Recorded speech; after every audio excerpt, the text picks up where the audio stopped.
Dad, welcome to the podcast. Hey, thank you. I'm excited to have you here. This is interesting. As I was saying before we officially started recording, you and I have a lot of business conversations. You've definitely been someone that I have gone to for counsel and advice over the last. I've had my photography business for over a decade now, and like have definitely come to you for a lot of advice for that business and with this podcast and all that. So it's not. This is definitely not something that we have never talked about, but it's going to be fun chatting on the podcast here, just kind of talking about your entrepreneurship and all that you've done over the last nearly 30 years or so. At least I was trying to think of when y'all started in his name cleaning. That would be the Was it latter part of April of '94. okay? Okay, yeah. So almost exactly 30 years. Yeah. A little over 29 right now. I keep picking up my coffee. I am going to take a sip. But yeah, I guess could you give everyone a little background about you and the things that you do, where you're located, and all those things? Cool. Yeah, sure. Well, always want to start with the most important thing, and that is that I married your mother right out of high school. In fact, she graduated and I dropped out to marry her. And then realized that the Air Force wouldn't take me without high school diploma. So Amy helped me go back to night school and get my high school diploma so I could join the service, which was my ultimate goal, I think, was to follow in my dad's footsteps. He was U.S. Air Force retired crew chief on C-130s, B-29s, and B-52s. And so I wanted to follow after those footsteps. I'm the youngest in my family. I've got 5 brothers and a sister. Everybody served in the military. And so, it's kind of a rite of passage, if you will, Right. for me. And so anyway, I joined the service and then wasn't in there very long before I got injured on the flight line and subsequently medically separated from the military. And and then I had to figure out what I was going to do for a living. So I love to tinker with cars, and so I started working at a auto parts store as a delivery driver, and worked my way up to managing a store, Nice. and ended up managing 3 different stores, mainly Dale's Auto Parts. I did work at AutoZone for a little bit. Didn't like that. Nothing against AutoZone, but I just like the mom and pop aspect It's a of different Dale's Auto vibe. Parts. Yeah. Yeah, for Having that sure. like kind of that mom and pop like local hard or not hardware, but local auto parts store versus the national chain of everything has to be done this way, I Yeah, would yeah. imagine. So it, Yeah. in a mom and pop, it was Dale Smith who owned it, which is actually from Houston, Hmm. but he had several stores in Austin, and so I worked out in Cedar Park. I worked, in Austin, in Round Rock, and so I enjoyed doing that aspect of it. But completely different podcasts that we could talk about later. I was But gonna say we could probably talk for an hour just about what it was like managing different stores and all that. Because I know like you and I haven't really talked about that too much. Because I was what, 2 at that point, maybe. yeah. I know I was really little, so definitely didn't remember too much. I remember, was it Dale's Auto Parts that like you drove around a monster truck at one point? Yes. Yeah. Okay, Yeah. okay, Yeah. I remember that. So however old I was there to remember driving around in a monster truck, uh, Yeah. I You probably remember would have that. been 4. Yeah. I think you were 4 or 5 at that Okay, time. yeah, But yeah, and then whenever I said a different podcast, I had um, I had a problem with the law and I got accused of a crime that I didn't commit. And mm-hmm. after a year of fighting them, and being threatened with, 25 years to life in prison, um, I subsequently took a plea, and so it sidelined my career in auto parts. Nobody wants Yeah, to hire a felon, right. And so that's what really forced me to go, okay, well, I'll hire myself. I don't have a problem with that. Right. Yeah. So I'll No one start else my is own going to do job. this. I'm going to Right. hire myself. Yeah. And so I started my own business. Amy and I did. And since then, we've had, I guess, 4 different businesses. Um, and 2 of them are fairly active today. One's active, and the other 2 are just kind of in the background. If I Hmm. ever need them, I can still use them. There's still file taxes on them, all that good stuff. Yeah. But yeah, other than that, that's kind of my background. I started in entrepreneurship just out of necessity, more than Yeah. anything, and the fact that I didn't think anybody could manage me better than me. Right. And I'm No. ex-military, and so I knew what I wanted, and I had a pretty good idea how to get there. Hmm. I read Norman Vincent Peale's book, Positive Thinking. The power of positive thinking, Right. and Yeah. I can't remember the guy's name that wrote How to Win Friends and Influence People, Dale Carnegie. Dale Carnegie. Yeah. Yeah, and so that was really helpful in how to manage people, how to get the most out of people, not to manipulate them, but how to pull out of people the very best that they have within them, and want them to be the very best. And so I had a knack for that, and Yeah. so anyway, that's kind of me in a nutshell. Yeah, no, that's great, and yeah, those are, I mean, really great books too. For anyone listening who is looking for some good books or audiobooks, definitely check out those. I'll put them in the show notes for you. But yeah, that Dale Carnegie's "How to Win Friends and Influence People" is really, really great for, like, especially for people who are just like, I don't really know how to manage people. I don't know how to work with people. I don't know how to, like, get people to do what I want them to do, or what, like, needs to happen. Especially when you're managing people or running a team or something like that. It Yep. is difficult to, because as the manager, as the owner of your business, you care about your business, and you're like, well, I'm going to do everything that I can to make sure that this works well.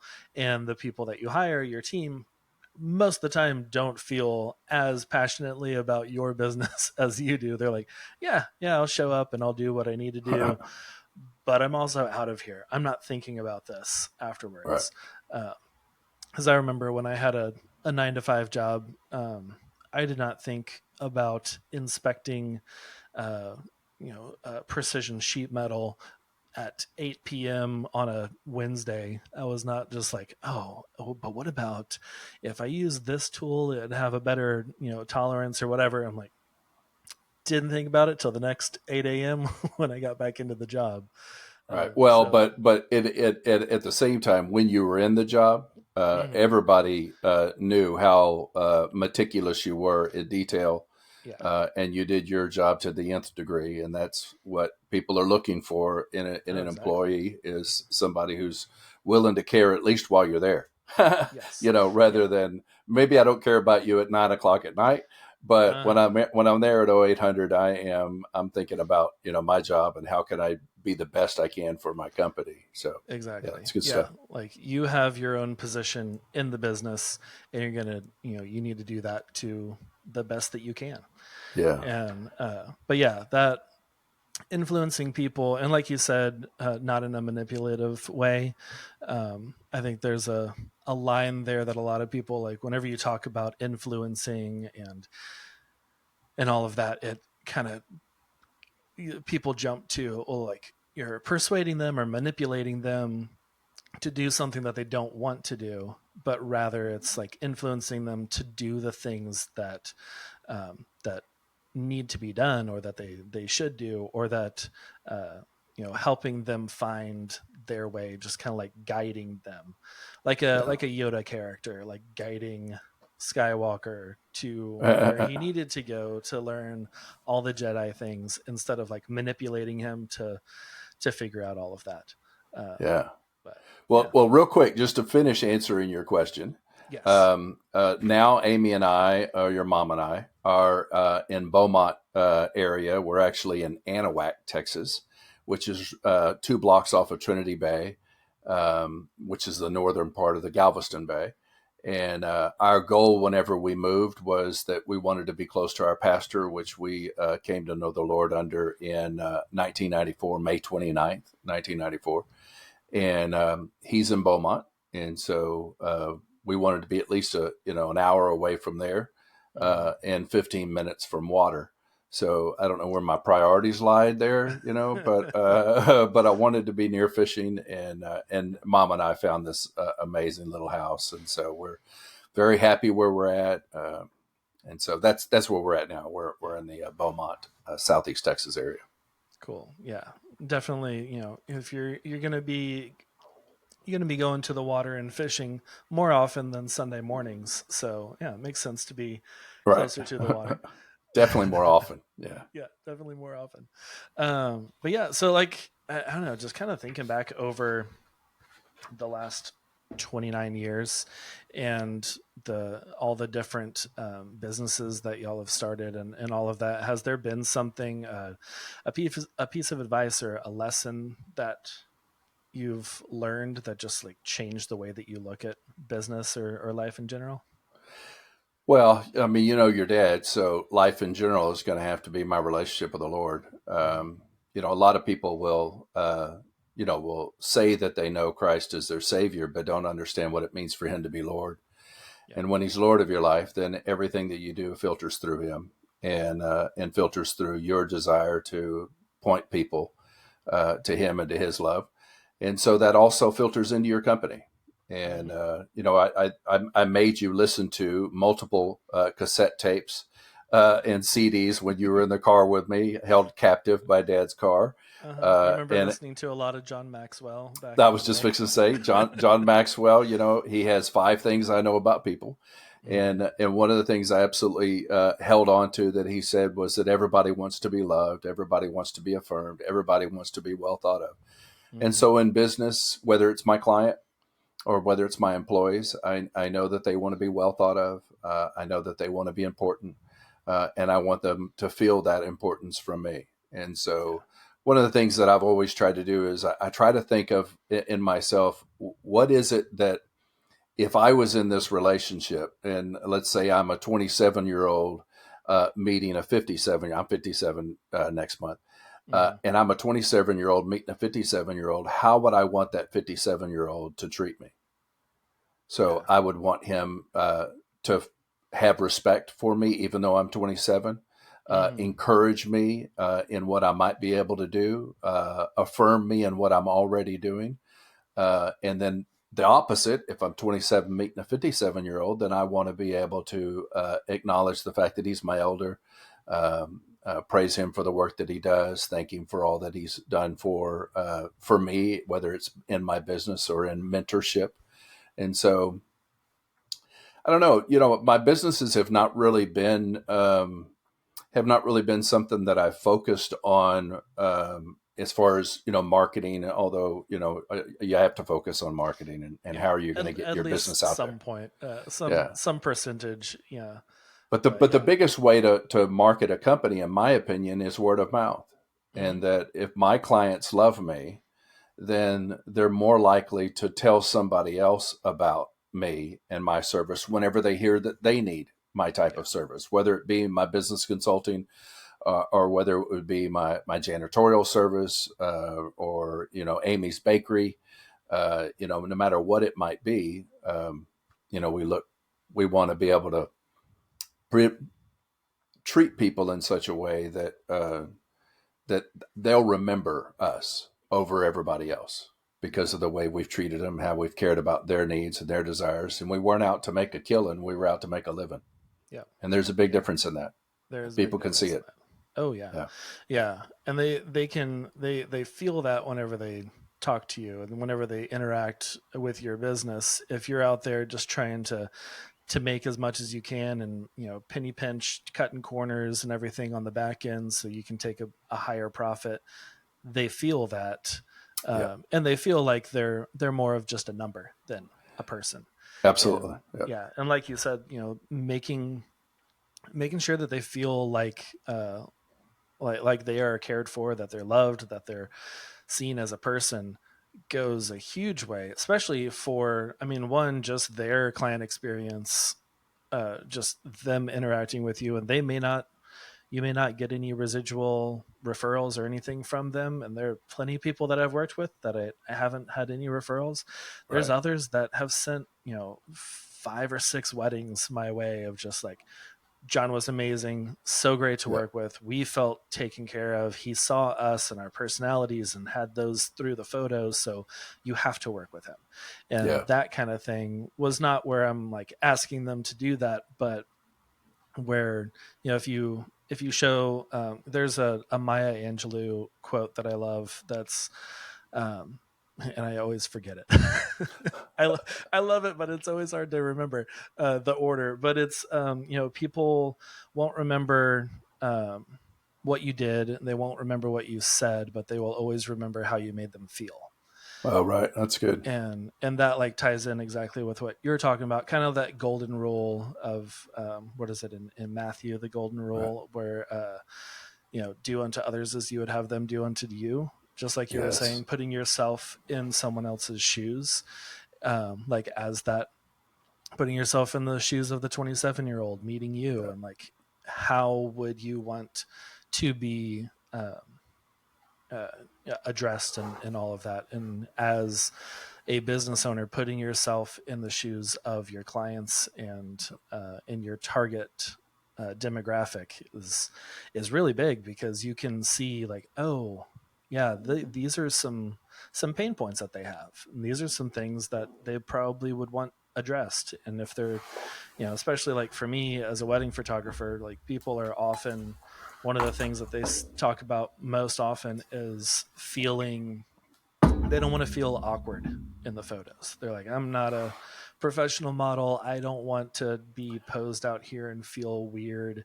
So I speak to that on my homepage of, you deserve more than stiff and awkward photos. And I've had so Good. many people just be like, yeah, I saw that tagline on your website. And I was like, yeah, we're looking for someone who can take photos of us that we don't feel stiff and awkward. Yeah. That's good. Um, but yeah, like putting yourself in your potential client's shoes is a huge thing, Yeah. that will definitely change just the way that you approach your business and the way that you approach clients. Absolutely.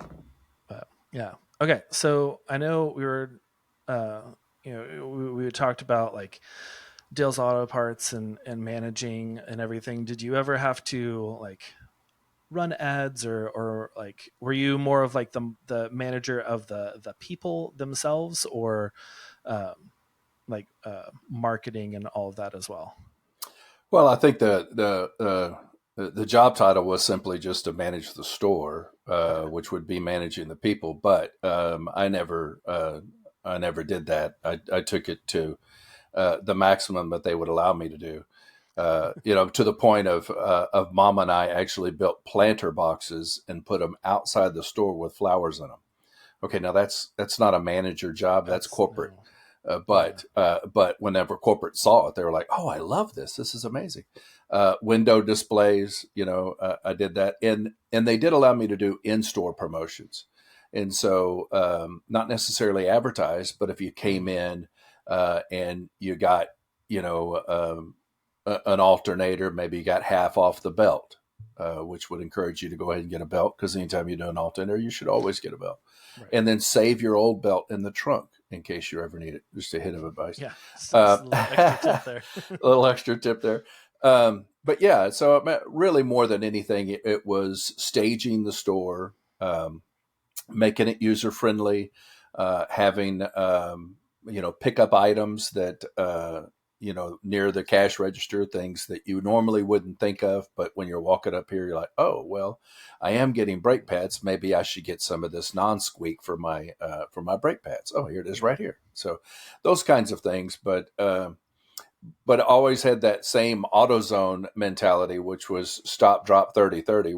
Within 30 feet of somebody walking in your store or 30 seconds, you Mm. must greet them. You must say something to them. Yeah. Hey, welcome to Dell's Auto Parts. We'll be with you in just a second. Mm-hmm. Or actually going up to them. Hey, how's it going? Can I help you find anything? Acknowledging somebody in the room. One of the things I always hated was when I go into an auto or any store and they're on the phone with somebody, and the person on the phone seems to be more important than me standing in front of them with my wallet in my hand. Uh-huh. And so that always bothered me in any industry. And so I made sure that my staff knew that the person standing in front of you is much more important than the person on the line. Unless, of course, that is a business on the line you're with. And then Yeah. please handle my commercial accounts. But Uh, but yeah, not a whole lot of advertising I got to do.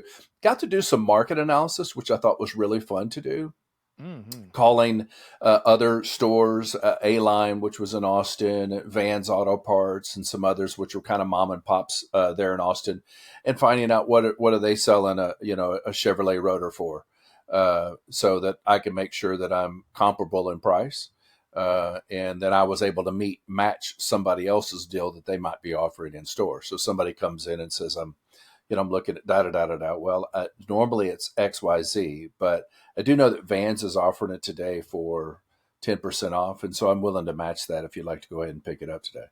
And Mm-hmm. 9 times out of 10, they go ahead and pick it up today.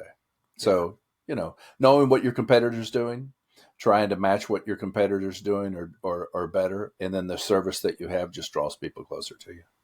Yeah. And like that match, you actually saying like, oh, hey, Vans is offering 10% off today. Like they probably didn't know that. Or maybe they did and just they were, that's another 5 miles down the road or something. And Right. they came to you first, but you offering that is like, for me, I would just be like, oh, well, yeah, like you didn't have to offer me 10% off, but you did. So obviously, I'm going to go ahead and do that here. I'm already here anyway. So, That's right. And I don't yeah, want you to go 5 miles down the road and find out that they have what I know they already have because I did my market analysis.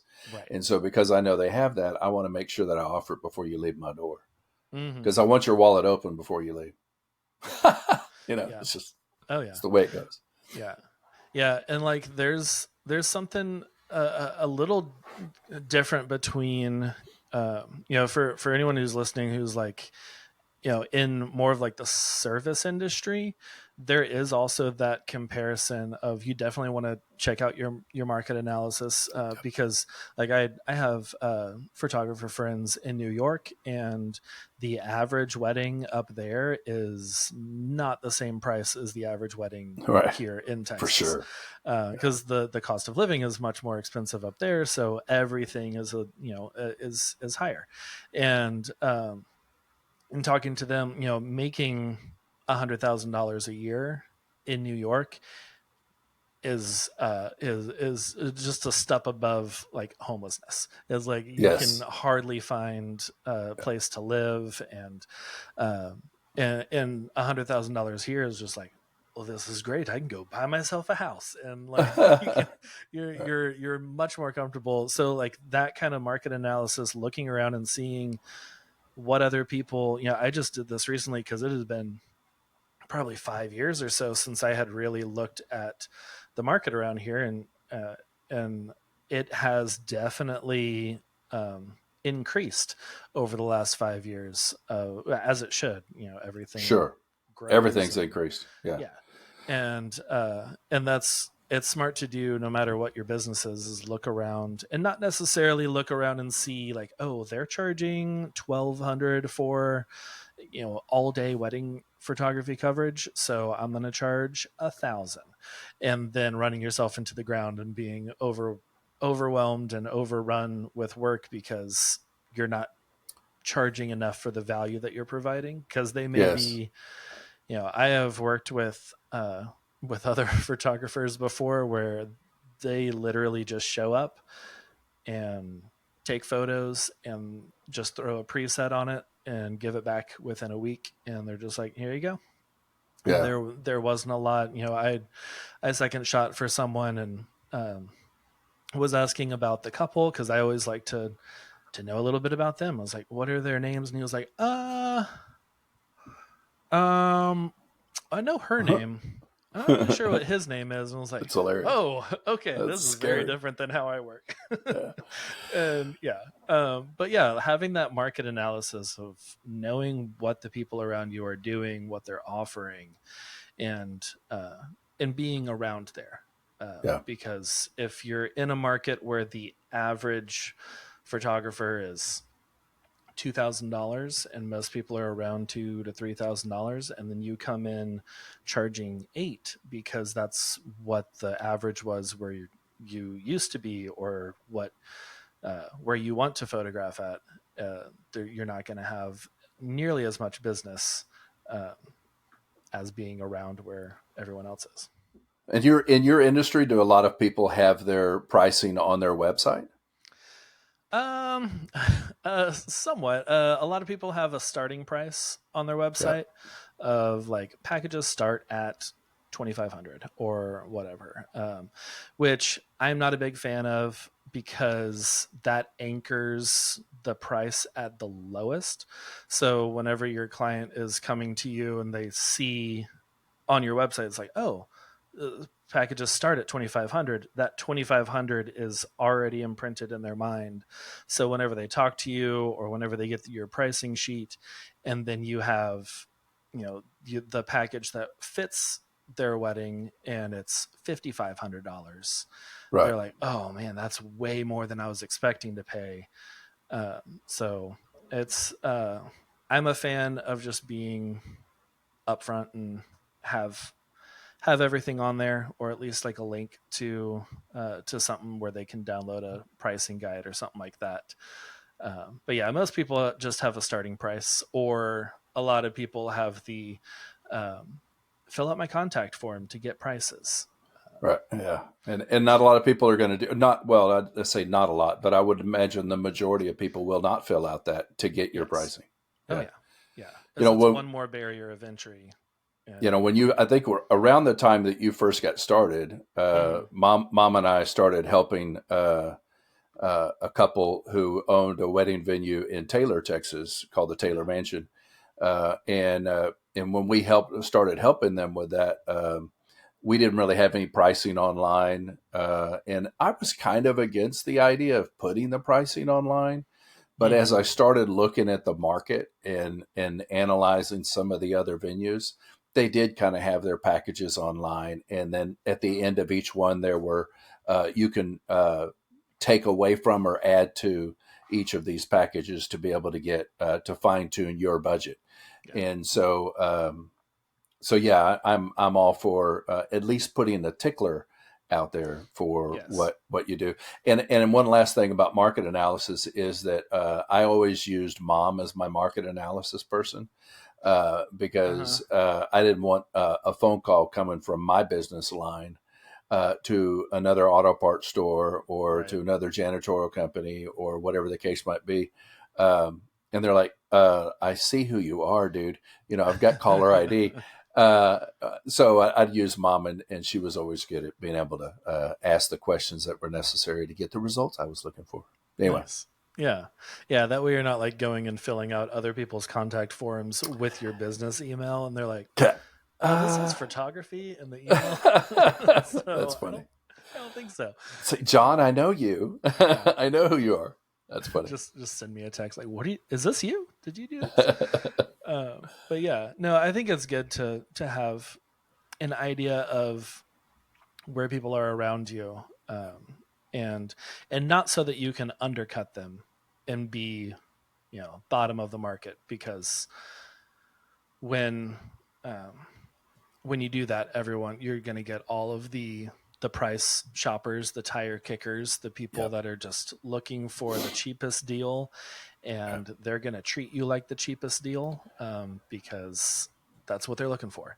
Yep. And I have done that whenever whenever I first started, because I was like, all right, everyone's charging about 1,500. I'm going to charge 750, and But that was kind of necessary in the beginning to get your foot in the door and to build your portfolio so yes. that and get those recommendations on Yelp or Hmm. Google Plus, or not Google Plus, but whatever they call them for getting Yeah. your reviews.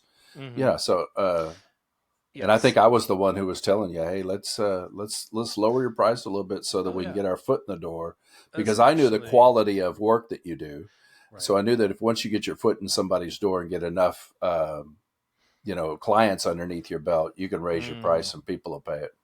Yes. Yeah. And I do think that for like your first few, 100% like be the bottom of the barrel because that's where you're starting. Like Yeah, very you don't good. All just right. jump into the middle of the barrel, you're starting at the bottom. And once you do have that experience and you have a few weddings under your belt, you have a few photo shoots or have baked a few cakes or whatever you All do, right. That's it. then you can be like, okay, I have the experience here. I've done the things where I like one of my second wedding that I shot, I didn't get a photo of the bride and her dad together. Oops. And I was like, he was there. He was standing right there whenever I called family over. But, I didn't have the experience to be Sure. like, I have this shot list that I need to make sure Yeah, that I get all of these. But after that that's wedding, good. I for sure got all of the Right. parents and anyone who was remotely related. You're getting a That's picture. good. But yeah, like once you have that little bit of experience, you can raise your prices a little Yeah, bit. And then once you have more experience, you can raise them even more. And, yeah. And then once you're 10 years in, you can still raise your prices and absolutely. continue. I mean, I'm still continuing to learn and grow, which I believe that you should always be learning and growing. Yeah. And once you stop learning, uh, the business starts dying Yeah. because That's right. you need to be like that stream that's constantly moving instead of a stagnant pond full of dead fish. um, which That's is funny. maybe not the best analogy, but I don't know. Um, okay, so like through all. Oh, there was one more thing in that. It was probably like 15 minutes ago now, but I was like mental pen. I was trying to put about something. Oh, I don't remember now. It was something to do with the planter boxes that y'all made Yes. and that kind of thing. That is not something that you might necessarily think of like, how am I going to better the experience of the people who are coming in to this auto parts store? What can I do? You wouldn't immediately think, oh, planter boxes, put some flowers outside, make it look nice and pretty. Yeah. But there's really something to be said about aesthetics and the way that people view what you're doing, especially these days with websites, where if you Yeah. have an ugly, a slow website, something with a terrible font face, Yeah. people are just like, I don't know. I'm just going to go on to someone else, or they kind Yeah. of put you lower on their list of possible people to work with because they're like, they used Comic Sans, and I don't know if I can hire someone who used Comic Sans font. Well, the Um, well the planter box, just so you know, was Mama's uh, idea. Because behind every good man is a great woman, and mm, so she always had the eye for what looked good right. and what would be attractive, and I think the same thing goes for, like you said, for a website. Is that I need to know what colors draw people in. There's plenty of things out there where you could study the idea of what color makes people want to open their wallet. Believe it or not, Mm-hmm. there is a color that Yep. draws people to want to spend or willing to spend, and makes it attractive for them. And so, yeah, absolutely, it's the same thing I did with a store. People need to do with their website Mm-hmm. and Yeah. their self, by the way. How they present themselves in person will make Yes. a huge difference too. If you come in sloppily looking, guess what? I'm not Mm-hmm. I'm not real impressed with what you do. But if you come in looking sharp as a tack, well, no, okay, now Oh I bet yeah. he takes good pictures. Yeah, Yeah. Oh, I remember before I started the photography business, I was also helping y'all. When y'all were managing that wedding venue, I was out there putting out all the chairs and yeah, wiping them down whenever we would get rain the morning of a wedding or something. yeah, yeah, And I remember seeing, because I had an interest in photography and I had taken a few family yeah. photos at this point, like senior photos, but not weddings. So I was always watching the photographers, since during the ceremony we were usually just like waiting for cocktail hour to start so we could start serving people. Right. And we would often watch the tail end of the ceremony. And I remember one time there was a photographer who was in like jeans and flip flops Yeah. and was just walking around, like walked behind the couple to take a photo. And I was like, you are drawing so much attention to yourself Right. Yeah. and you don't look good. Like if you were in a suit and you did Right. that, I'd be like, oh, all right. Well, obviously he's getting a really great shot right now, but you're in jeans and flip flops. I'm like, I don't. Right. Is this guy the professional Yeah. photographer, or is this Right. a cousin who Yeah. is just around here? And yeah, there were a few of them that I was just like, I am taking pointers from you to not dress this way. That's And good. that's why, like, from my very first wedding, I wore a tie Yep. and I didn't have a suit at that point. Well, I guess I had my wedding suit, but I did lose the pants to that suit very quickly after the Yeah. wedding. Not really I sure don't know what what happened. happened. Not not sure. Whenever I moved into to the house, um, It was probably on the honeymoon, couldn't but find the we won't get pants. into that. Yeah, I did not take that suit. We were in Cancun, and I was in a bathing suit the whole time. I That's was like, funny. "This is the suit I'm wearing." But yeah, it's. I was like, I want to look nice. I want Yep. to wear a tie.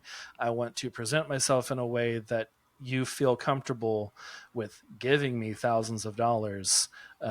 Even though you see the photos that I produce, there's also a point of it where, you have to look nice.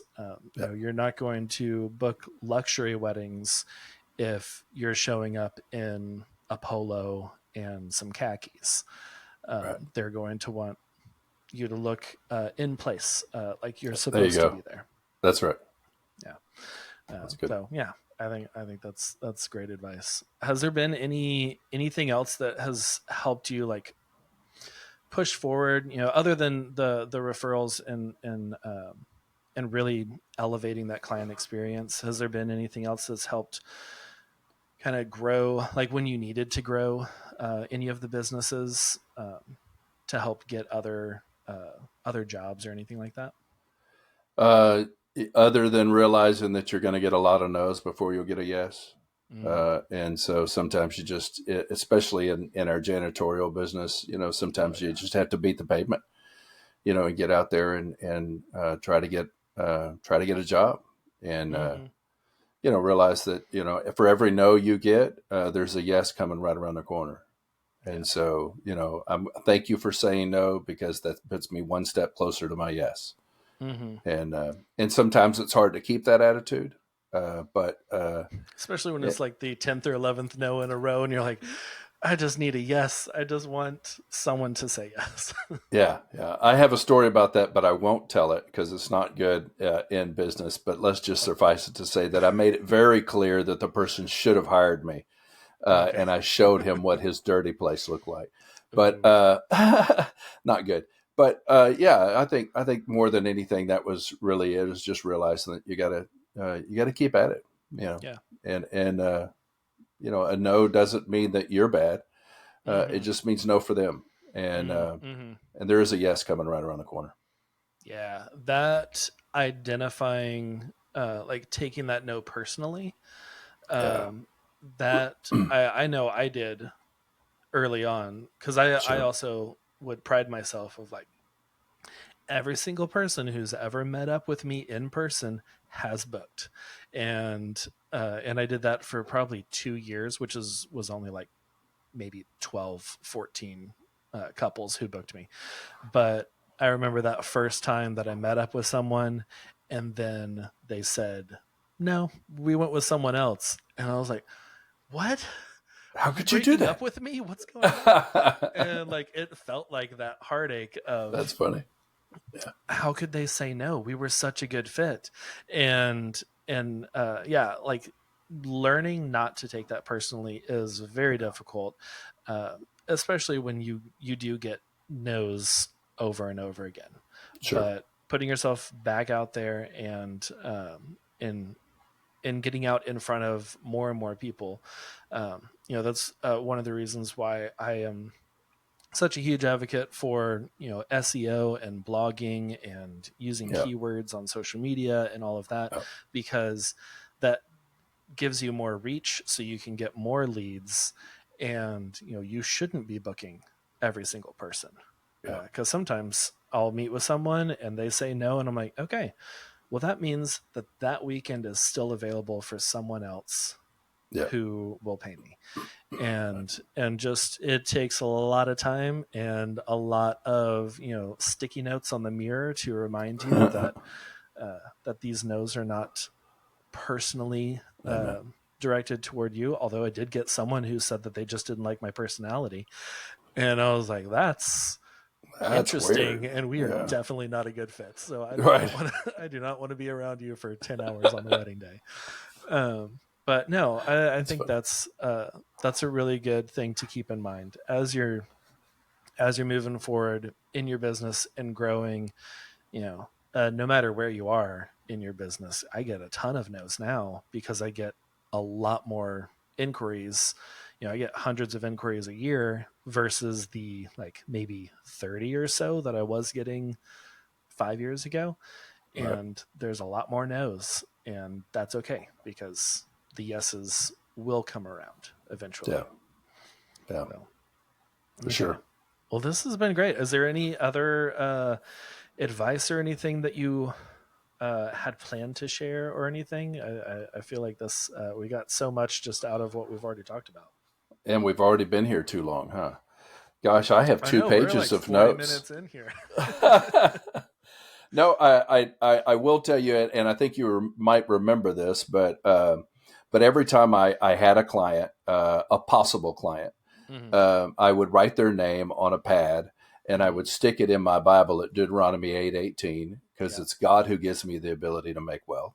And Hmm. so this isn't about me. This is about him giving me the ability to make that wealth. And I don't want this client if that client's not meant for me. Yeah. So, and I did that. I've done that with every single business that we've owned. I did it with other people's business when we helped with the wedding venue. I gave them a Bible, or actually got their Bible and showed them where we're going to be putting everyone. So when you see that I have a appointment with a client, I want you to write their name down here, and you Hmm. believe that God gives us the ability to make wealth. It ain't Troy, and it ain't you, Yeah. and it ain't even the prettiness of this venue. But it's God who gives us the ability to make wealth. So I think that's probably one of the biggest thing, and the other one is probably Proverbs 13:4. Let me read it right out of the word. Yeah. A sluggard's appetite is never filled, but the desires of the diligent are fully satisfied. So don't be lazy. Mm. You got to get up, you got to go to work, you got to put in the 8, 10, 12, 14 hours, 16 hours, whatever it takes Yeah. to build your business, to make it happen. You have a dream. And the way you're going to, my mother always said, work as if it depends on you and praise if it depends on God. And so that work as much as depends on you, you got to get out there and make it happen. And so Hmm. don't be a sluggard, get out there and make it happen. Shake the bushes. That'll make you succeed. Yeah. Um, Yeah. I hear from people, or like see online people talking about like, well, I've been praying for more business to come in, and I just haven't been seeing anything. But the seventh season of this show on Netflix is really good. I'm like, right, right. if you are, there's definitely, God does a lot of stuff through prayer, but he also asks us to take action, Yeah. and not to just like pray for things and then sit and be lazy and just be like, well, I prayed for more work, so God will come through. I was like, Yeah. God is wanting you to get up and and do the things so that you can accept the work that he's bringing your Yeah. way. Yeah, for sure. If we go through the Bible, we'll find out that God partnered with man all the way through. Oh yeah. And so it wasn't as though he acted alone. He Hmm. always worked through individuals, and he wants to work through your life, and Yeah. whether it's growing your business or growing relationships or whatever the case might be. But Oh yeah. there was a question that you had on your thing that you sent me, like maybe we'll talk about.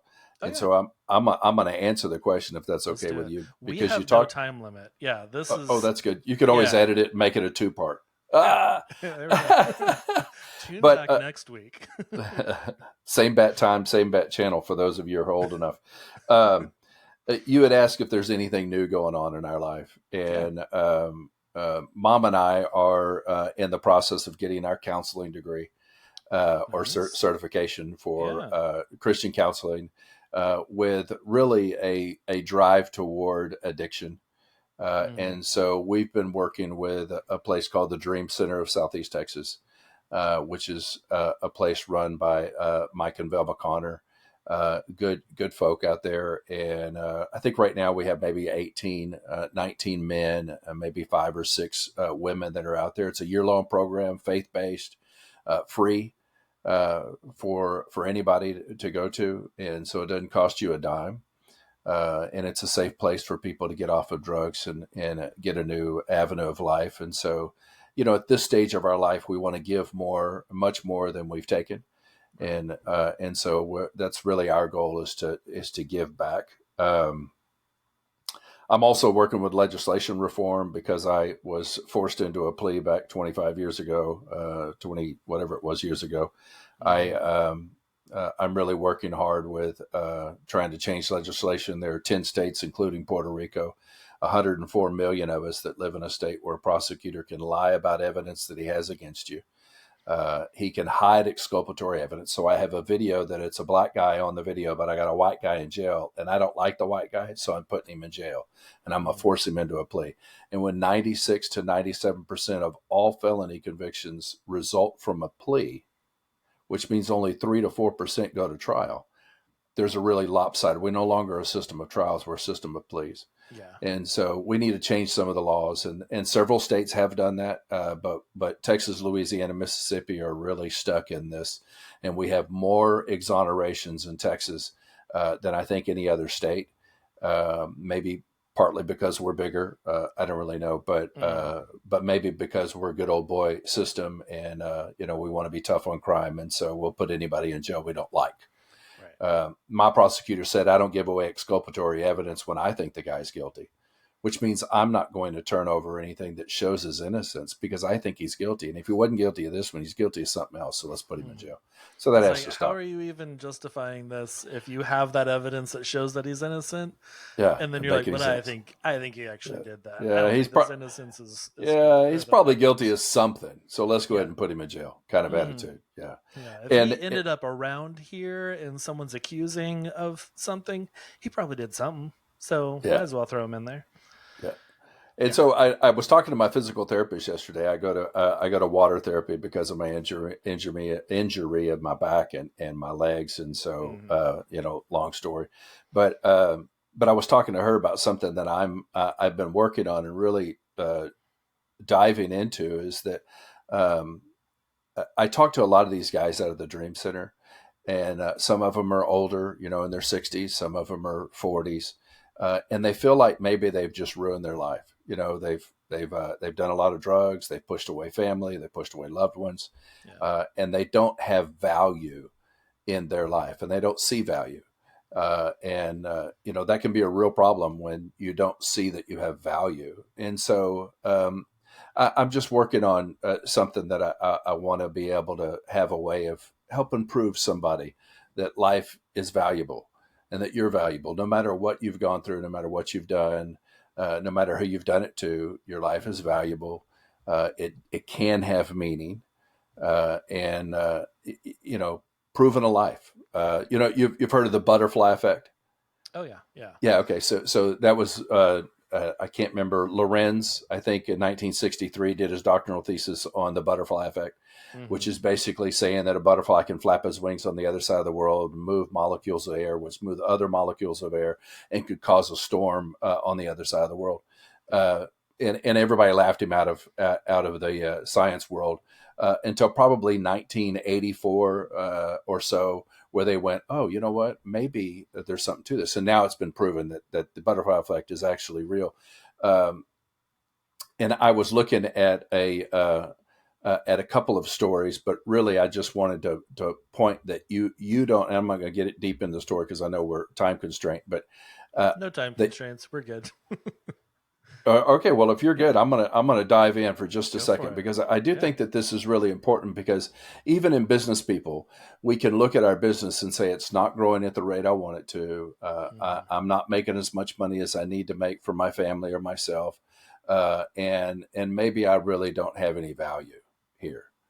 And it's important for us to know that we do have value. And Norman Borlaug, who was vice president under Roosevelt, which Roosevelt had three vice presidents and was elected four times as president. Go figure. We've changed Yeah. that rule. Uh, but uh, but he used to be the Secretary of Agriculture, and he started. He got a guy. No, excuse me. Nance was the secretary. Was his was the vice president. Norman Borlaug was the guy who Nance hired to go into Mexico and develop a hybrid or hybridized um, corn and wheat, so that it Mm. could grow in bad climates, in dry climates, and since then, billions, well over 2 billion people have been saved from famine because of what Norman Borlaug developed in Mexico for climates that don't have the water to be able to grow wheat and corn. Right. And that's really cool, except, the guy who really gets the credit would be the vice president, and now I'm drawing a complete blank. Let me look at my notes real quick because I know I have. Oh, Henry Wallace. Henry Wallace was the vice president under Roosevelt. Forgive me, and and Wallace is the one that made him go down there. So Henry Wallace probably ought to get the credit for saving the 2 billion, unless of course it might be George Washington Carver. George Washington Carver was a student at Ohio State University, working on his what do they call it, a botanist or whatever, working with plants. Uh huh. And Henry Wallace's dad was at the same school, and so Henry Wallace's dad would ask George Washington Carver to take his little 6 and 9 year old son out on little trips to learn about plants. And so George Washington Carver birthed in that little boy the importance of plants and what they could do and how they could save the world and how they could save people's lives. And so maybe George Washington Carver ought to get the credit for saving 2 billion people. Right. Unless, of course, it would be the couple from Diamondback, I think it's Diamondback, Missouri, who during a time when the slavery was still in existence, and Hmm. this particular couple was not into slavery.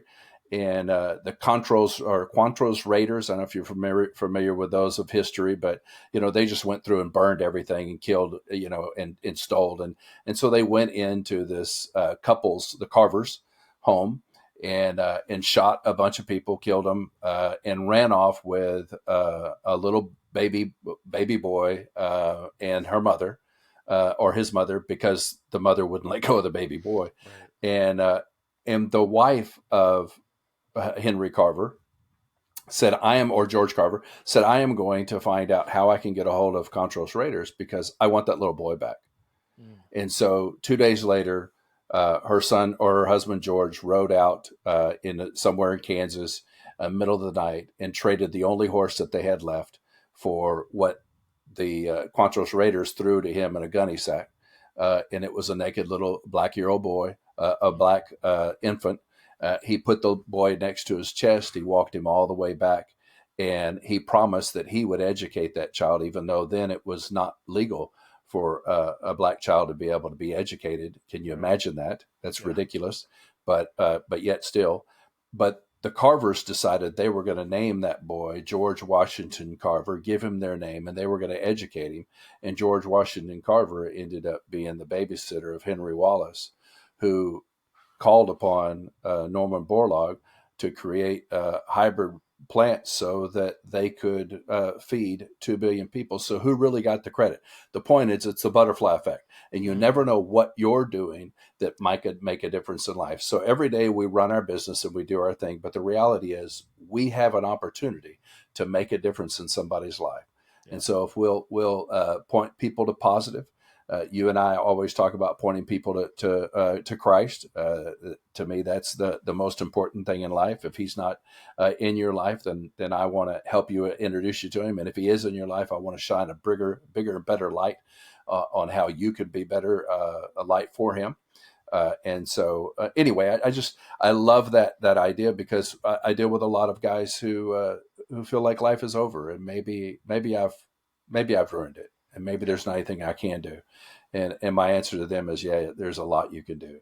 In fact, there's something you can do that most of us can't, and that is help somebody else that has an addiction, because you've been there and done that. You've pulled yourself up by the bootstraps. You've trusted in Christ to get your life back together. Now you can help Mm-hmm. somebody else see that faith inside of you, and therefore maybe they can get. And you never know who you might save, who ends up saving 2 billion people because of what they're going to do, because Right. you influence their life. Anyway, I Yep. just think that that's really important. And business is business, and making money is making money, and that's always good stuff. But listen, if you don't have an ulterior motive for what you're doing, maybe you need to rethink what you're doing. Mm-hmm. If what you're doing isn't about something more than just making money, maybe you ought to think different about what you're doing. But anyway, that's my 2 cents, and it probably cost us a dime. But anyway, Yeah. Yeah, but inflation, yeah, but yeah, no, it's so good. It's such a good reminder to have that viewpoint, that mindset in life of just like every single thing that you do matters. Like amen. just the words that you say to people, Yeah, and even sometimes the tone of voice that you use with other people is like, how is that, we think about that with our kids, your grandkids, a mhm. lot, is like how how we speak to them is going to shape the way that they grow up and the Yeah, things that they believe. And Taylor and I were talking, my wife, for everyone else, we were talking about one of her teachers that I don't remember what, I think it was like grade 3 or something, and she said something about like the importance of literature in reading. And up until that point, Taylor had never really been interested in reading, never really saw much value there. And then this teacher showed her the value that there is from being able to read and being able to learn from history and all of that. And now she loves it. And she said that she ran into her like 10 years later and was like, you probably don't remember saying this, but it completely changed my life as, I don't know how old you are. Third. Oh, yes, I do. I have a third grader now as of next week. Um, but yeah, when she was, like 8 years old, um, that changed her life and her outlook. And that was probably something that the teacher was just like, hey, this is important, and not thinking this is going to change the way that she sees things and change, the major that she'll have in college and the importance that she'll have or hold um, on reading and learning from what we've done in the past, so that we don't repeat the things that we shouldn't repeat, right. and that we can learn from things and repeat the good stuff, and grow on that even more. And just like these little, sometimes just throwaway things that we talk to other people or say to other people, can really change lives. And the things that we can do Yeah, can generations later save billions of people yeah. We're from just from flapping our addiction. butterfly. We're flapping our butterfly wings. Amen. Mm-hmm. Just Yep. keep flapping them wings, because you never know. Everything you do and everything you don't do Mm-hmm. does have an effect on people. And Oh yeah. so, just keep your head up. Always have a smile on your face. Uh, and everybody wants to be loved. Everybody wants to be affirmed, and everybody wants to be well thought of, just like you. And Yep. so, if we'll treat people like a 10, it's amazing the results we'll get out of people. And it's amazing how far people will push themselves when they feel like a 10, Mm-hmm. and they need to be treated as such. But this has been fun. Yeah, Yeah, I enjoyed it's it. a bummer that we're not going to do it more often, because this is fun. Maybe we could find a different topic to talk about. Yeah, I'm I sure don't know. there's plenty of things we can talk about. We can have a recurring series. I'd love it. I'd love I it. mean, I've had Mason on the show like 3 or 4 times now, so we can just we'll just keep having y'all on. Yeah, well, a lot of fun. I've enjoyed it, and thank you for giving me the opportunity to share. I've not been hugely successful, but I've been the happiest guy that I know. Mm, I've always told people I can live in a cardboard box and still be happy because yeah. I'm doing the very best I can. I'm giving forth a good light. I'm loving my wife and loving my Lord, and those are the two most important things to me. So. And Oh, that is and of course, hugely my children. successful. I love my Yeah, children. yeah. I guess Since I'm talking to you, I guess I ought to say that's fine. that. I'm just But kidding. yeah, like that is being hugely successful. It's not Amen. always how many millions of dollars have you made. It's what is it, and that's like with business, like you were talking about earlier, having a point to your business other than just making money and how do I Yep. make more money, Yep. because those people are either, the billionaires that we see that are just super greedy, money hungry, and Yep. hurting other people, exploiting people so that they can make more money, or they're people who just run their business into the ground because all they were thinking about was money and not the people, and being having some sort of why, some sort of reason that you can say this is successful, this business was successful. And for Right. me, a lot of that is I wanted a business that allowed me to be at home and allowed me to get to see my kids grow up instead of being gone at for 9+ hours every single day, and then getting an hour maybe with them before bedtime or Yeah. before like dinner and bedtime and all that. And this has been a very successful business, even though I've had some rough years, Sure. and some very lucrative years, and but overall it's been very successful because I have been able to be at home, and that was my why and is my why. Amen. So yeah. Okay. Before we wrap up and can you know let people know where they can find you and all that, if you want people to find you online, but yeah, there's part of the show that I like to do where we talk about what we're loving this week, and it can be anything, from a new TV show, book, whatever, to any, uh, literally could be anything, a new fishing spot that you found. What are you loving this week? Well, I'm loving this podcast with you. I've been looking forward to this for a while. Yeah, me too. But what am I loving this week? Gee whiz. That's new because I can't keep saying the same thing. My wife and my Lord. Um, well, That one's the base. Like, yeah, this is always loving this. I've met a new fishing buddy, and we've Ooh, not fished yet. His okay. wife is disabled, and he can't really get out of the house very much. But he's a wealth of education. And Mm, so he sends me stuff to, hey, here's a new way to tie your line on. And I saw him, well, I met him in physical therapy, and I saw him just yesterday to tell him, hey, I caught uh, two redfish off of the new system that you showed me how to do. And it worked fabulously. And huh. so I didn't get to keep the reds because they weren't big enough, but I caught Mm, them. but still, And yeah. so, yeah.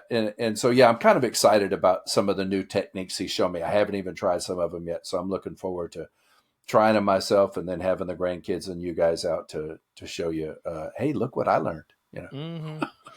I was talking to Maddox the other day because he was talking about how he really enjoyed fishing with y'all, a couple weeks ago, or I guess that was like a week ago. But we were talking about fishing, and he was like, what's the biggest fish you ever caught? And I was like, I don't know if I've ever caught a fish that was big enough to keep. I know that I've been there whenever you've caught big fish and all that, but I was trying to think back. I don't know that I have ever caught anything that was like legal to keep. I've definitely caught a lot of fish, but they're usually pretty small. And I was like, Yeah. maybe one of these days I'll have to try learn this new technique and then maybe I can catch something that we could keep. Yeah. Uh, but yeah, I just Yes. love it's the just the being out there and fishing and Yeah. talking, and like that's what I love about fishing anyway. Yeah. So for those who don't know, John has an older son. I think, what is he, 8? He's Is that 8, yeah. right? Hmm. And two little girls, 4 and 2. Is that about right? 5 and 2. Yeah, actually almost 3. She'll be 3 in like 2 months.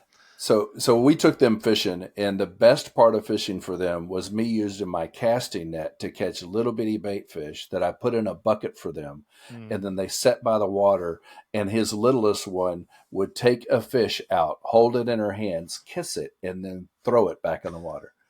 And they thought that was the greatest thing, that they didn't care about any fish that I was catching. They wanted me to catch more little ones so they could throw them back. So yeah, Yeah. we had tons of fun. They love to fish. They love Yeah. hanging out. So Yeah, and that's exactly totally how enjoyed Buzz just like, I'm just gonna, it. oh, hello, little thing. I'm gonna kiss Right. you and set you free. It was precious. Or But ask if they can now be our pet. Because we have had pet grasshoppers and pill bugs and all sorts of that's funny. things. But that's cool. Yeah. Let's see. For me this week, I'm I'm loving. I mean, other than like just kind of summer activities with the kids and stuff. Yeah. I'm loving a show that I started. What is it on Apple TV? I think called Silo, Silo. and yeah, it's really interesting. It's like a post-apocalyptic type movie or show, which is right in my wheelhouse. I love those kind of things. But it's a community that they built this deep silo underground that's like 100 levels or something, and they have all lived under there. There's like 10,000 people living there now, and they've everyone who is living in there has been born in the silo. So it's Oh been wow. generations, like Yeah. hundreds of years that they've been living in here because the atmosphere is toxic and all of that. And um, it's an interesting show of like some people like conspiracy kind of theorists talking about how the outside air is not toxic and really they're just keeping us down here, and then them finding out certain things, and like even at the end of season one you don't really get a lot of answers, which I was like, okay, but I'm definitely gonna stick around for season two. But Sure. you get some answers at the end of season one. It is worth it. But yeah, it was interesting. It was a different kind of show. It reminded me a lot of the show called Ascension that Netflix canceled years ago. That I really loved. Which spoiler for Ascension. Which is over, but it was a show based on people who they sent this huge spaceship into outer space that was going to take hundreds of years to get to this distant planet that they had deemed viable for life, similar to Earth, Earth's atmosphere. So they were sending all these people, and at this point in the show, they were all descendants of people who started the journey. So everyone had been born on this spaceship, Oh wow. and then you find out that this spaceship is actually just a giant like Truman Show type thing, and they have not gone anywhere. It's just surrounded by computer screens showing I love it. stars, and they are just in the middle of Hollywood, and people are watching them, and it's like a show, and That's funny. they're just uh, like keeping track of all these people. I'm like, this is interesting, but unfortunately they canceled that mid-season, Right. so Well, they're why would you cancel that? That sounds like yeah, a good they good need to plot bring it line. back. I Yeah, wish it really. was based on a book or something so I could read it, but yeah, that's what I'm loving, Silo. Amen. Where can people find you? Or I know you've got a podcast now as well, and just let people know all the things. Yeah, so we your brother and I, Mason, Sasquatch Mansfield, Mm-hmm. have started a new podcast called Clearing the Record, and I don't know where all you can find that. That's not my job. Uh, Anywhere you get your but podcast, I'm I sure. think anywhere you get your podcast, you can find us. The first one is out there and published. We have a couple of others that we've recorded. We want to get some in our belt before we start releasing them, more of them. But the first one out there is the interview with me and Mason, and just sharing my story and what happened to me and all of that Mm-hmm. mess. And Other than that, we are doing a documentary. We're working on a documentary. I think Wilco, and I'm assuming you could put a link Yes. uh, to our documentary that we're working on. Yeah. But we're working on a documentary not just about myself, but about other exonerees, about the criminal justice system and how it needs to be reformed. We believe that a lot of people aren't really educated about what happens in our criminal justice system because very few of us actually get, accused of a crime or know somebody who has been. And Hmm. so, we're kind of opening up people's eyes to what is going on out there so that maybe we can make some changes to make it, fair, written above the courthouse steps of the Supreme Court is equal justice under the law, and it ought to be equal for Yeah. everybody. And it shouldn't be that if I live in Oklahoma, I have a right to the exculpatory evidence you have that I didn't do the crime. But if I live in Texas, I don't have the right to that evidence, and you can force me into a plea. Yeah. That just it just doesn't seem It's, right. But yet, it is it not right. yeah, my case went to the Fifth Circuit, which is Texas, Louisiana, Mississippi, and whenever they refused my case, but mainly because they wanted, it seemed like because some of the judges even wrote it in their opinions, is they wanted it to go to the Supreme Court, so the Supreme Court could finally make a decision that anybody facing a plea, before Hmm. they can accept a plea, they must have access to all exculpatory evidence. But the Supreme Court did nothing. They didn't look at it. They didn't do anything with it. They gave no excuse of why they didn't do anything with it. And I'm not a basher of the Supreme Court. I believe in our court system, but I will tell you that I think they're getting a little lazy over there. Okay. They're only hearing 70 cases a year.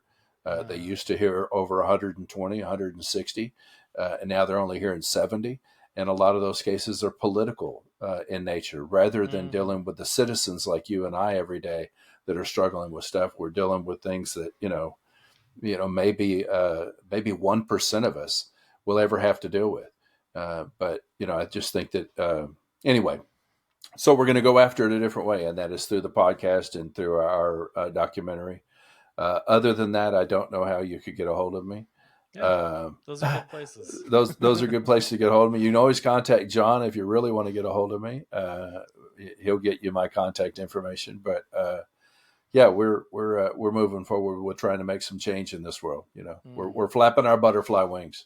Exactly. Amen. Yeah, that's what I was gonna say. It was like you're making that little bit of wind, Amen. and I think the more and more people that listen to the podcast and share, and once the documentary is finished and comes out, that's gonna be a lot of people flapping their wings Yeah. and a lot of movement, moving things forward. But yeah, I'll have links to all that in the show notes for everyone, so you can go check that out. And but yeah, this has been fun. It was good to sit down and chat. We don't get a lot of like sit down and chat, just you and me time, Yeah. because there's usually grandkids and everyone all around vying for our attention. Yeah. So this has been fun. I enjoyed this. Yeah. Hey, listen, real quick. When you put links down below, Yes. when we were talking about Carnegie and his books, Yeah. uh, there is a video that you can watch, about 37 minutes long, Okay. that synopsises the entire book for you, and Hmm. it helps you realize little key things that you can do to help win friends and influence people. And so, for those of you who are not readers, maybe we could put that link down below so Oh, for that sure. people can be able to click on that and watch a 37-minute video and learn about Carnegie's book that he wrote 50, Yeah. 60 years ago. Right. So Yeah. Yeah. It's a sign of a good book. It's still holding up to today, because a lot of business books, a lot of like personal type influence books are just like, well, this like kind of worked in the '70s, but now not working now. yeah. But yeah, that one definitely still holds up. So yeah, we'll get that Okay. video link as well. So, Cool. all Hey, right. I love you. Love you too. Thanks I'll so talk to much. you This has soon. been good. All right. All right.